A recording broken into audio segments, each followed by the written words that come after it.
오늘은 약속을 반드시 이루시는 신실하고 전능하신 하나님이란 제목으로 말씀을 전하겠습니다. 여러분, 우리 하나님은 신실하시고 약속을 반드시 지키시는 분이십니다. 아멘이십니까? 우리 하나님, 우리의 모든 상황 가운데 함께 하십니다. 아멘이시죠? 자, 우리 저를 따라해 보십시오. 우리 하나님은 모든 상황 가운데 함께 하십니다. 하나님은 우리의 모든 상황을 통하여 하나님의 뜻을 이루십니다. 자, 길죠? 다시. 하나님은 우리의 모든 상황을 통해 하나님의 뜻을 이루시는 분입니다. 하나님의 뜻을 이루시는 분입니다. 아멘. 할렐루야. 여러분, 이것을 생각할 때 얼마나 여러분 우리의 기쁨이 넘칩니까? 아멘이십니까? 네. 제가 아는 한 목사님이 계십니다. 이 목사님 교회에 좀 해결해야 될 굉장히 좀 어려운 문제가 있었습니다. 그럼에도 불구하고 이 목사님이 하나님 앞에서 아주 성실하게 또 믿음으로 사역을 잘 감당하고 계셨습니다. 그런데 목사님이 건강검진을 한 거예요.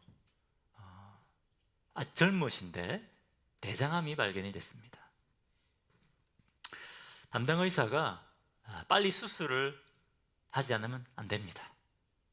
그리고 죄송하지만 수술을 하더라도 100% 살 수 있다는 보장이 없습니다. 여러분, 이런 말을 들으면 여러분 어떻겠습니까? 이 말을 목사님 듣고 막 너무나 낙심이 되고 그리고 마음이 무너지는 것을 경험했다고 합니다. 목사님이 구체적으로 더 자세하게 얘기하지는 않았지만 아마 이런 마음이 들지 않았겠어요? 하나님, 제가 이 어려운 상황 가운데서도 이렇게 제가 성실하게 인내함으로 목회를 해왔는데 왜 이런 일이 일어나게 하십니까? 이런 원망하는 마음도 들지 않았겠습니까? 제가 물어보진 않았습니다. 그렇게 얘기하기 쉽지 않죠. 그런데 결론적으로 말씀드리면 하나님께서 수술이 잘 되게 하시고 은혜를 베풀어 주셔서 또 회복되게 하셨어요. 그리고 지금 목회를 잘하고 계십니다. 목사님이 자기 힘으로 감당할 수 없는 일이잖아요. 목숨이 왔다 갔다 하는 일이잖아요. 이 일을 통해서 오히려 하나님의 신실하심과 하나님의 그 사랑과 은혜를 더 깊이 경험하게 되었다라고 이렇게 간증을 하셨습니다. 여러분, 우리가 겪게 되는 어려움에도 단계가 있는 것 같습니다. 그렇죠? 정도의 차이가 있는 것 같습니다. 어떤 어려움은 굉장히 힘들긴 하지만 그래도 뭡니까? 좀 견딜 만한 그런 어려움이 있죠. 근데 어떤 어려움은 우리가 때로는 어떻습니까? 항상 그렇진 않지만 정말 어떻게 할 수 없는, 정말 견딜 수 없을 것 같은 그런 죽음과 같은 그런 어려움에 부딪힐 때도 있습니다. 우리가 견딜 만한 어려움을 겪게 되면 어떻습니까? 그 가운데서 그래도 감사하고 찬양하는 것이 어렵지는 않은 것 같아요. 자, 그런데 여러분, 정말 내 힘으로 어떻게 할 수가 없는, 앞이 보이지 않는 그 캄캄한 그런 어려움, 정말 죽음과 같은 그 어려움. 고린도후서 1장에 보면 사도 바울이 마치 사형 선고를 받았다고 고백하잖아요. 너무 힘들어서 마치 죽을 것 같았다. 사도 바울도 그렇게 고백합니다. 우리도 그런 어려움을 겪을 때가 있다는 거죠. 중요한 건 이럴 때도 우리가 하나님께 감사하고 찬양하고 그리고 주님을 신뢰하고 주님을 따를 수 있느냐 하는 것입니다. 여러분은 어떻습니까? 죽음 같은 고난, 그 어려움에 부딪혔을 때 여러분은 정말 주님을 믿고 세상의 방법이 아니라 나의 방법이 아니라 주님을 따를 수 있느냐 하는 것입니다. 오늘 성경 본문에 보면 여러분 너무 잘 아는 이야기죠. 지금 이스라엘 백성들이 정말 죽을 것 같은 그런 고통을 겪게 됩니다. 이 어려움을 겪게 되는데 이 문제가 해결되는 것이 아니라 어떻습니까? 점점 더 문제가 어려워집니다. 더 고통스러워집니다. 특별히 이제 자기의 방금 태어난 이 아이들이 죽임을 당할 수 있는 지금 그런 어려움, 그런 고통 가운데 이들이 처해졌습니다. 자, 여러분, 하나님께서 이스라엘 백성들을 사랑하신다고 했잖아요. 선택하셨다고 했잖아요. 그런데 왜 하나님의 사랑하시는, 하나님의 선택하신 이 하나님 백성들에게 하나님께서 이런 고통을 허락하실까요? 정말 하나님이 이들을 사랑하실까요? 하나님이 우리를 사랑하신다면 왜 우리에게 이런 고통을 허락하실까요? 자, 이 오늘 본문의 이야기는 출애굽기 1장이죠. 창세기 마지막 부분과 연결이 됩니다. 요셉의 이야기죠. 요셉과 요셉의 가족들의 이야기입니다. 이 이야기를 살펴보면 왜 하나님께서 우리에게 고난을 허락하시는가 하는 것을 알 수가 있습니다. 물론 하나님께서 우리에게 고통을 허락하시는 이유는 수도 없이 많습니다. 한 가지가 아닙니다. 케이스 바이 케이스 다 다릅니다. 자, 그럼에도 불구하고 이 본문은 이 요셉의 이야기는 그 가운데서도 왜 하나님께서 우리에게 고난을 허락하시는가 하는 것을 보여주고 있습니다. 자, 창세기 37장에 보면 요셉이 그의 형들의 손에 의해서 이집트의 노예로 팔려갑니다. 누구 손에요? 그 형들의 손에 의해서 팔려갑니다. 여러분, 이게 있을 수 있는 일입니까? 자기 가족이, 혈육이 동생을 노예로 팔아버리는 거예요. 이건 도저히 있을 수가 없는 일입니다. 자, 그런데 지금 이 요셉의 형들이 어떤 사람들입니까? 이스라엘의 12지파의 조상들이 될 사람들입니다. 선택받은 사람들이에요. 아브라함의 증손자들입니다. 너무 실망스럽지 않습니까? 이런 사람들이 어떻게 하나님의 백성 이스라엘의 조상들이 될 수가 있겠습니까? 그죠? 자, 그런데 여러분, 창세기 마지막 부분을 보면 어떻습니까? 이 사람들이 변화가 돼요. 변화가 됩니다. 물론 완벽하진 않죠? 이 사람들이 정말 이스라엘의 12지파의 조상이 될 만한 사람들로 변화되어가는 것을 보게 됩니다. 요셉 보십시오. 요셉이 잘났다고 교만하잖아요. 형들은 막 고자질 하잖아요, 아버지께. 근데 요셉이 어떻게 됩니까? 겸손해지고 나중에 자기를 노예로 팔았던 형들을 용서해요. 용서할 수 없는 거잖아요. 근데 용서하게 됩니다. 그 다음에 또 유다를 보시오. 유다 너무나 이기적이고 얼마나 악합니까? 유다를 보면.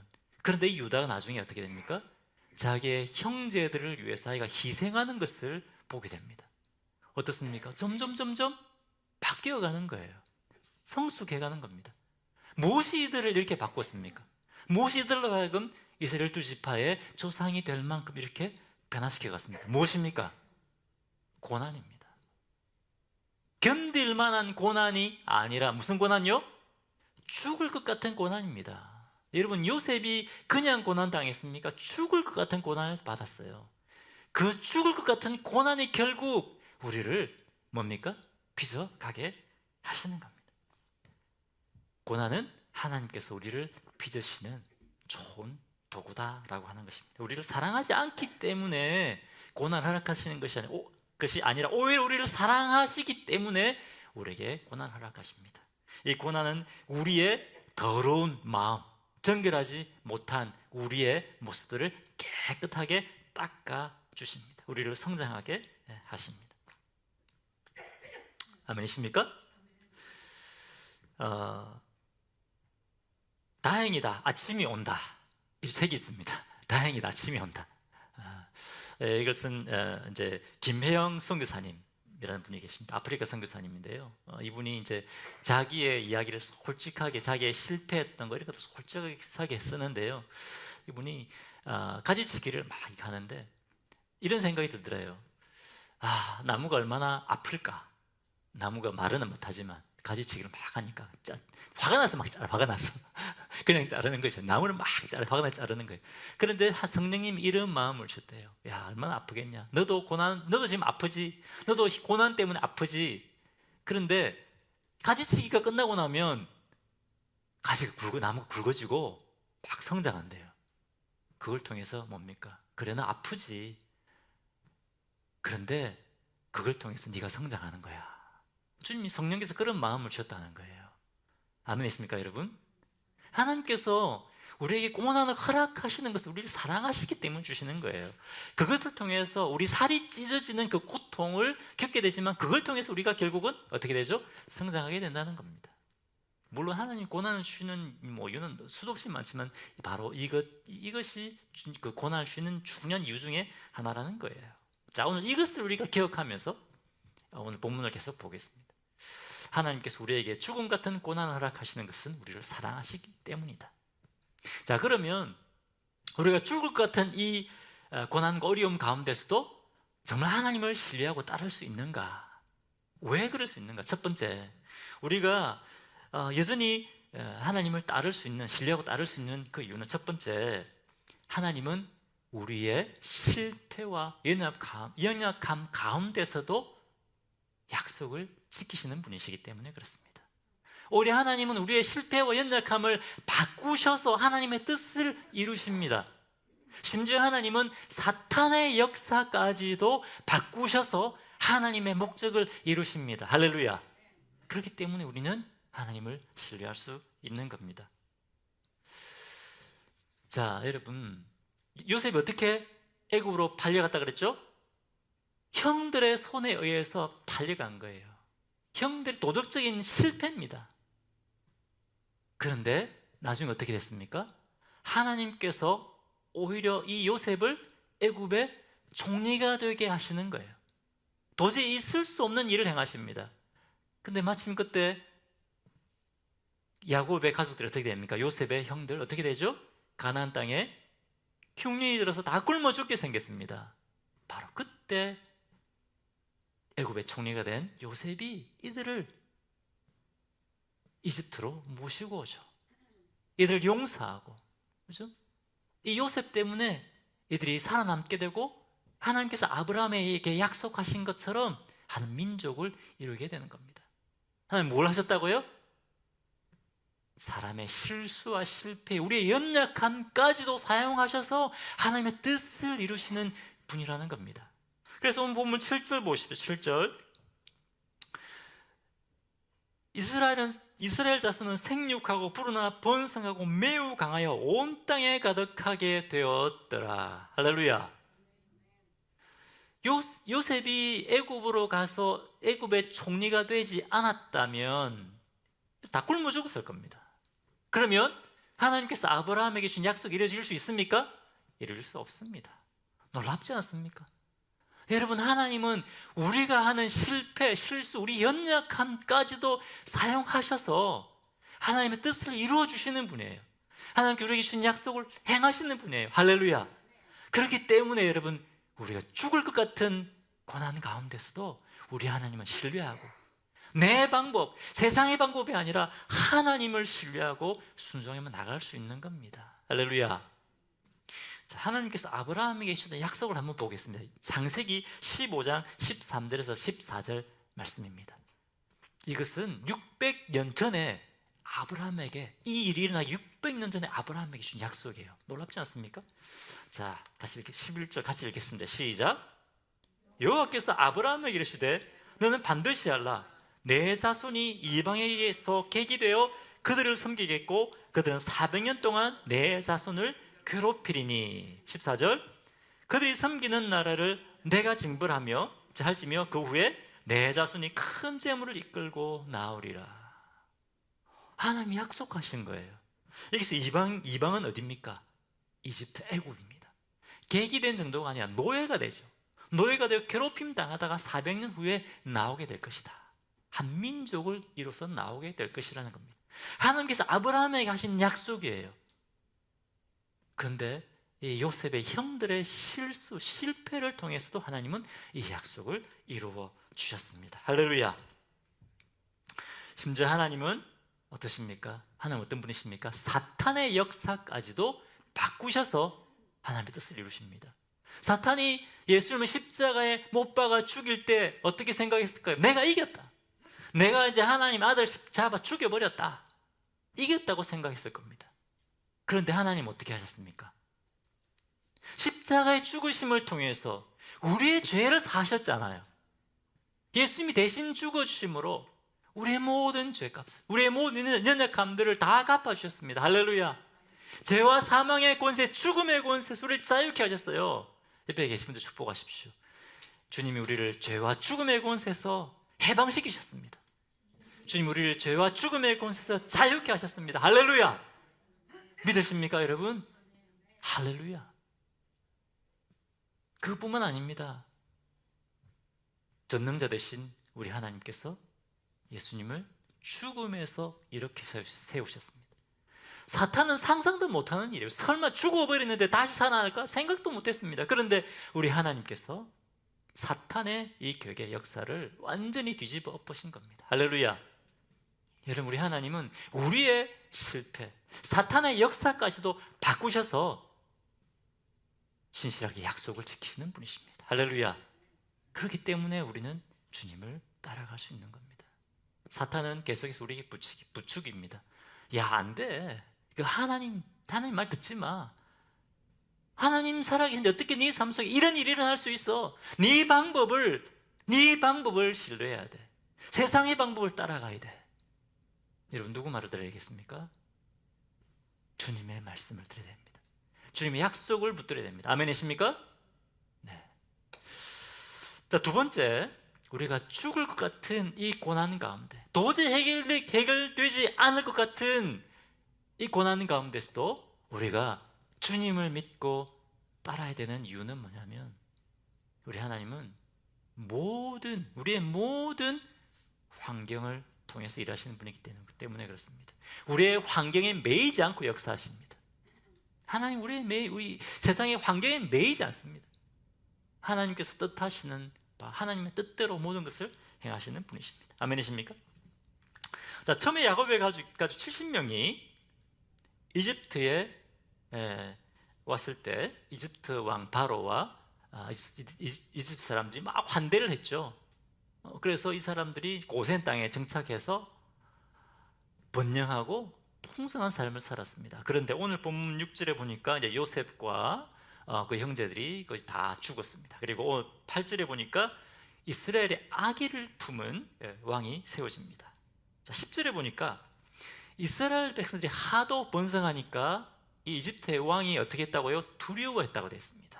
이들이 만약에 전쟁이 나면 적들과 연합해서 우리를 공격할지 모른다.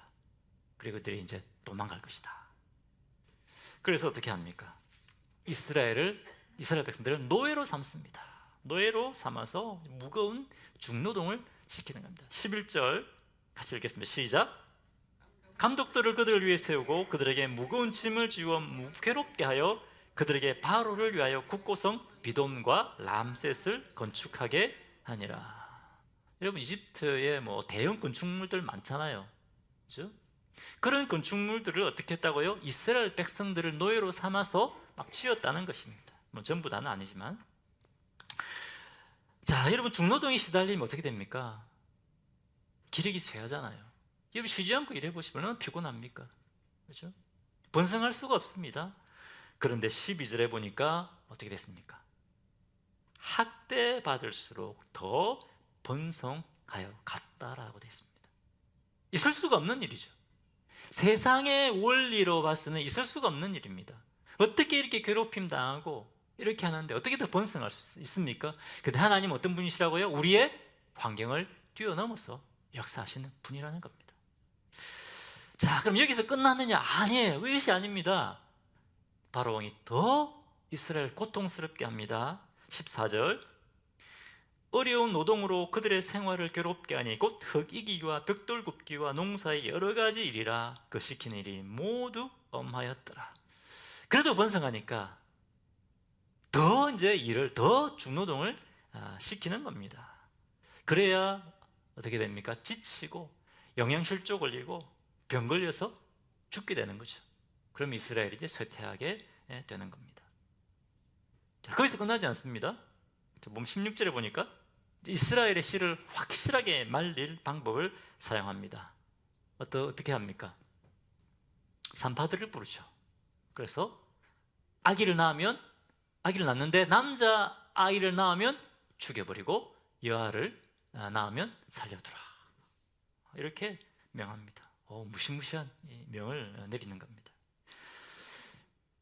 이스라엘 백성들이 지금 어떻습니까? 자신들이 지금 고통당하는 것을 넘어서 자신들의 어린 자녀들이 죽임을 당할 수밖에 없는 그런 지금 피눈물 나는 그런 상황에 처하게 됩니다.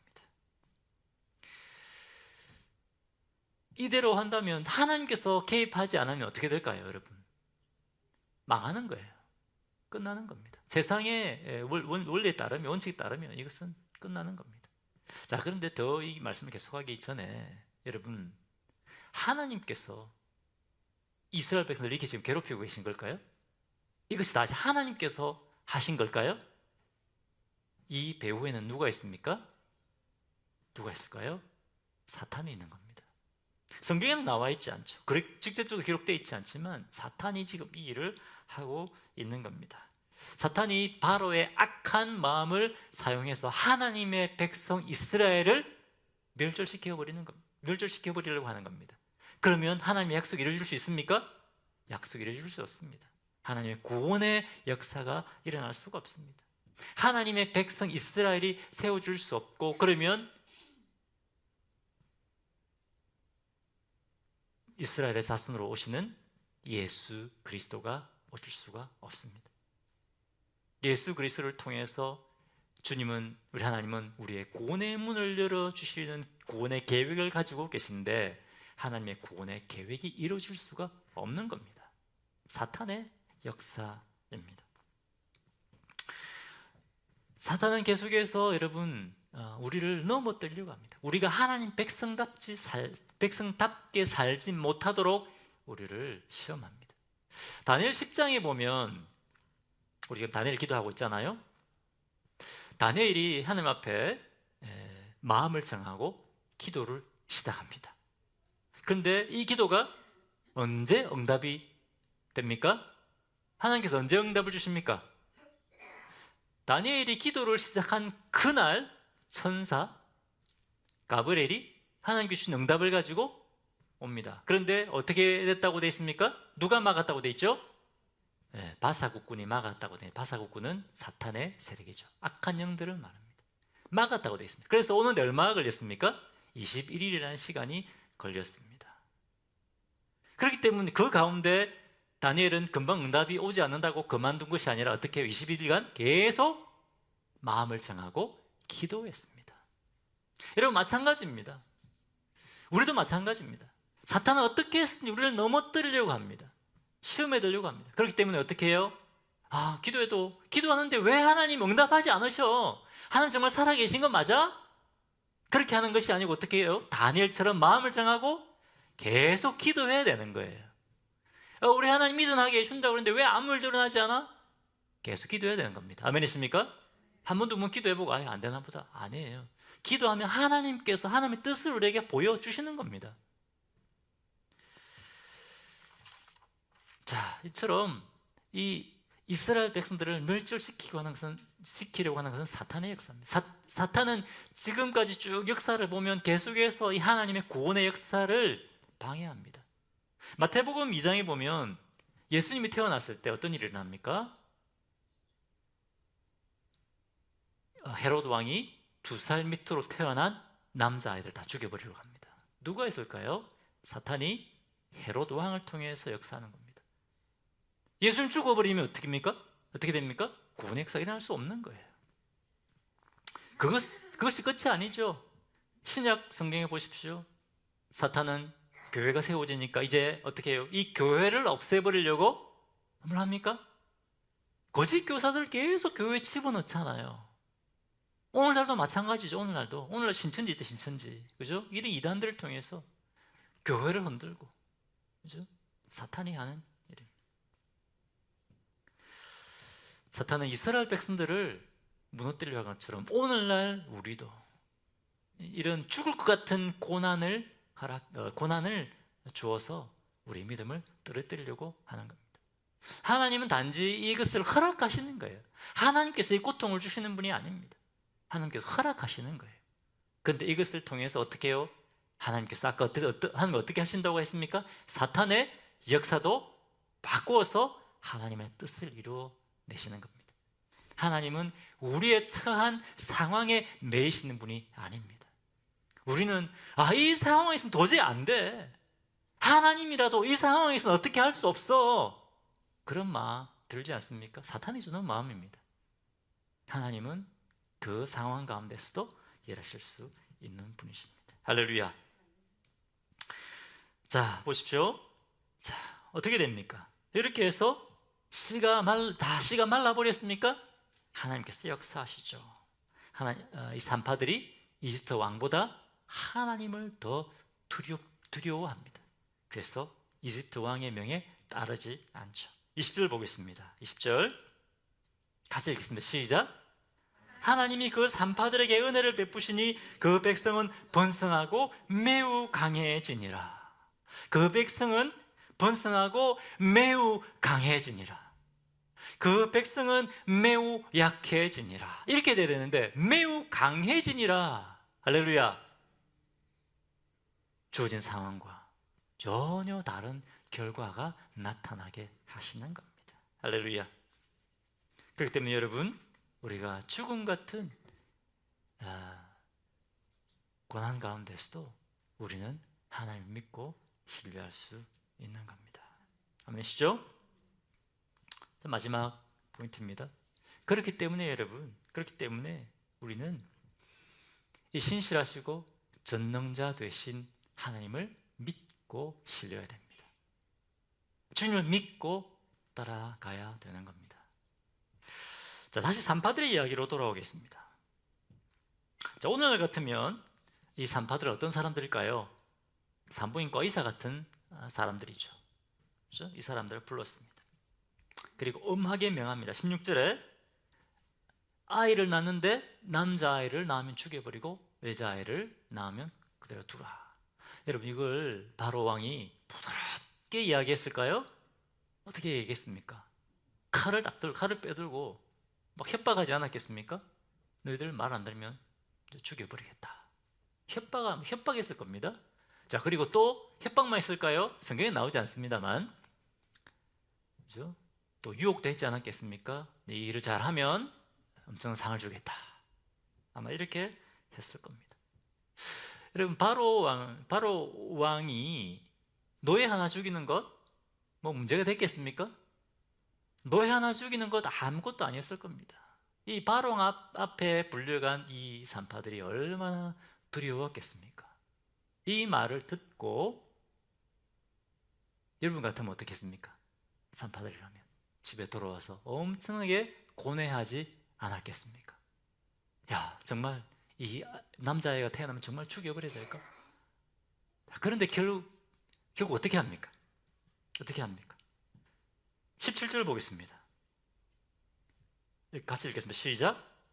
그러나 산파들이 하나님을 두려워하여 애굽 왕의 명령을 어기고 남자아이들을 살린지라. 산파들이 누구를 두려워했다고요? 하나님을 두려워했다. 인간적으로 보면 애굽 왕이 얼마나 무서웠겠어요. 죽여버릴 수도 있는데 이 말을 안 들으면 자기만 죽는 것이 아니라 자기 집안 사람들 다 죽임을 당할 수 있는, 자기 집안이 말하면 멸문할 수 있는 그런 상황일 수도 있었을 텐데 그렇게 하지 않았습니다. 또 이들에게 세상의 보화에 대한 그런 유혹도 있지 않았겠습니까? 그래, 이 일 한번 눈 딱 감고 한번 해보자. 그런 유혹도 있었을 것입니다. 하지만 이들이 누굴 두려워했다? 하나님을 두려워했다는 겁니다. 왜냐하면 하나님께서는 이집트 왕과 비교할 수 없는 온 세상을 지으신 전능자이시기 때문에 그렇습니다. 이 여인들은 전능자 되신 하나님을 믿고 신뢰하고 따르기로 결단했습니다. 20절, 21절 보겠습니다. 하나님이 그 산파들에게 은혜를 베푸시니 그 백성은 번성하고 매우 강해지니라. 하나님이 그 산파들에게 은혜를 베푸시니 그 백성은 번성하고 더욱 매우 강해지니라. 21절, 그 산파들은 하나님을 경외하였으므로, 전능자 되신 하나님을 경외했기 때문에, 믿고 신뢰했기 때문에 어떻게 해요? 그들이 하나님이 그들의 집안을 흥왕하게 하신지라. 집안이 망할 수 있는 상황이었는데 하나님을 신뢰하고 따랐을 때에 하나님께서 그 상황을 뒤집어 엎으시고 오히려 그들의 집안을 흥왕하게 하셨다라는 겁니다. 할렐루야. 하나님께서 산파들에게 이러한 은혜를 베풀어 주셨습니다. 왜 그렇습니까? 하나님은 이 산파들의 이야기를 통해서 하나님이 전능자시라는 것을 보여주고 계십니다. 우리가 두려워해야 되는 것이 아니라 우리가 두려워해야 되는 것이 우리 눈앞에 지금 펼쳐진 앞이 보이지 않는 깜깜한 그 현실이 아니라, 그 상황이 아니라, 죽을 것 같은 그 고통을, 우리가 그 고통을 바라보는 것이 아니라 누구요? 전능자 대신 나를 바라봐라. 그렇게 우리에게 말씀하시는 것입니다. 아멘이십니까? 여러분, 사탄은 끊임없이 우리에게 유혹합니다. 야, 이 상황에서 어떻게 네가 하나님을 신뢰할 수 있냐? 사탄은 요업에게 시험했던 것처럼, 그죠? 어떻게 이 상황에서 하나님을 찬양할 수 있냐? 감사할 수 있냐? 그죠? 근데 하나님은 어떤 분이시라고요? 하나님은 우리의 실패까지도, 우리의 연약함과, 그리고 심지어 사탄의 역사까지도 바꾸셔서 하나님의 뜻을 이루십니다. 하나님은 우리의 모든 상황을 바꾸셔서 하나님의 뜻을 이루시는 분이십니다. 왜냐하면 하나님은 신실하신 전능자이시기 때문에 그렇습니다. 할렐루야. 옆에 계시면 축복하십시오. 우리 하나님은 신실하신 전능자이십니다. 우리 하나님은 신실하신 전능자이십니다. 여러분, 이 하나님을 죽을 것 같은 고통을 만나더라도 이것을 믿고 주님을 따르시는 성도님들 되시기를 바랍니다. 자, 이 말씀을 기억하시고 우리 함께 찬양 드리겠습니다. 우리 하나님은 모든 상황 가운데 우리와 함께 하고 계십니다. 주님 우리에게 약속하셨습니다. 우리 하나님께서 우리가 어떤 상황 가운데 있든지 우리와 함께 하시겠다고 약속하셨습니다. 이 주님을 우리가 찬양하겠습니다. 우리 하나님은 전능자이십니다. 우리 하나님은 신실하실 뿐만 아니라 우리 하나님은 약속을 이루실 수 있는 전능자이십니다.